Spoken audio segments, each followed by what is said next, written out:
अरे बापरे, 40शी आली म्हणजे आयुष्यात आता काय नवीन घडणार? हाच प्रश्न 40शीमधल्या प्रत्येक स्त्रीला पडत असेल ना आता.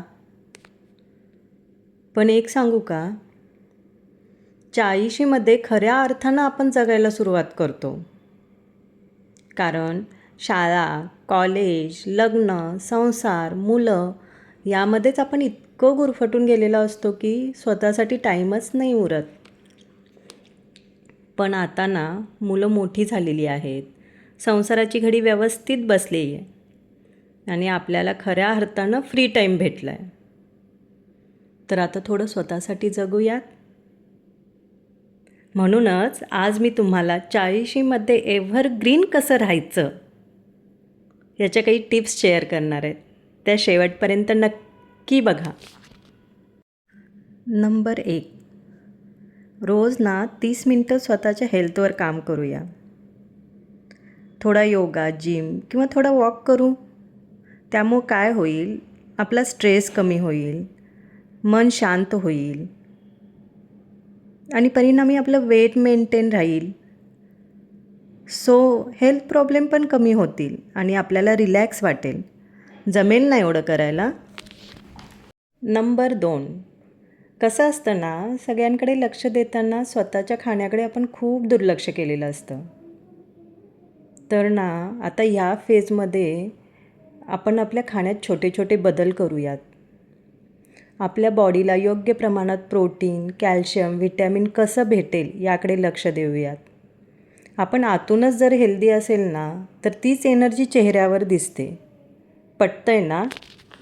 तर 3, घरीच तर आहे म्हणून तेच तेच गाऊन, ट्राउझर, टी शर्ट घालण्याऐवजी ना कॉटनचे शॉर्ट किंवा लाँग ड्रेसेस वापरून बघ. कम्फर्टेबल पण वाटेल आणि लुक पण थोडा क्लासी दिसेल. खूप जास्त टाईट किंवा खूप जास्त लूज कपडे न वापरता योग्य फिटिंगचे ड्रेस वेअर कर. प्रेझेंटेबल असलं की कॉन्फिडन्स आपोआप येतो. बरोबर ना?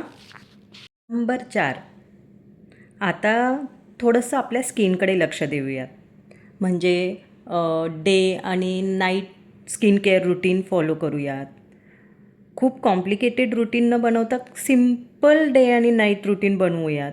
म्हणजे ते फॉलो करायला इझी होईल आणि तुमची स्किनसुद्धा हायड्रेटेड आणि छान राहील. म्हणजे मॉर्निंगला सनस्क्रीन यूज करा, नाईटला एक छानसं मॉइश्चरायझर यूज करा किंवा व्हिटॅमिन सी यूज करा. काही बेसिक स्टेप्स फॉलो करून ना तुम्ही तुमची स्किन खूप छान हेल्दी आणि हायड्रेटेड ठेवू शकता. नक्की करून बघा, तुम्हाला स्वतःत खूप बदल जाणवेल. 5, स्त्रियांवरती गॉसिपिंगचा एक टॅग लागलेला आहे. तर आता या टॅगमधून ना आपण बाहेर पडूया बरं. याच्यामध्ये टाईम वेस्ट करण्यापेक्षा स्वतःच्या आवडीकडे लक्ष देऊयात. काहीही आवड असेल, रीडिंग असेल, रायटिंग असेल, पेंटिंग असेल, गार्डनिंग असेल, विणकाम असेल, जे काही असेल. पण स्वतःची जर तुम्ही आवड जपाल ना, तर ती आवड तुम्हाला आनंद देईल. तुमच्या आवडीच्या फील्डमध्ये तुम्ही एक्सप्लोअर करायला सुरुवात कराल आणि जेव्हा तुम्ही बाहेर जाल, लोकांमध्ये मिक्स व्हाल, तेव्हा तुमच्याकडे ना त्या आवडीवरती, त्या टॉपिकवरती बोलायला खूप काही असेल आणि जे लोकांनाही ऐकायला आवडेल. तर हे करून बघा बरं, तुम्हाला स्वतःलाही छान वाटेल. आणि शेवटी काय, तर age is just a number. So आता स्वतःला प्रायोरिटीवरती ठेवा, स्वतःला ओळखा.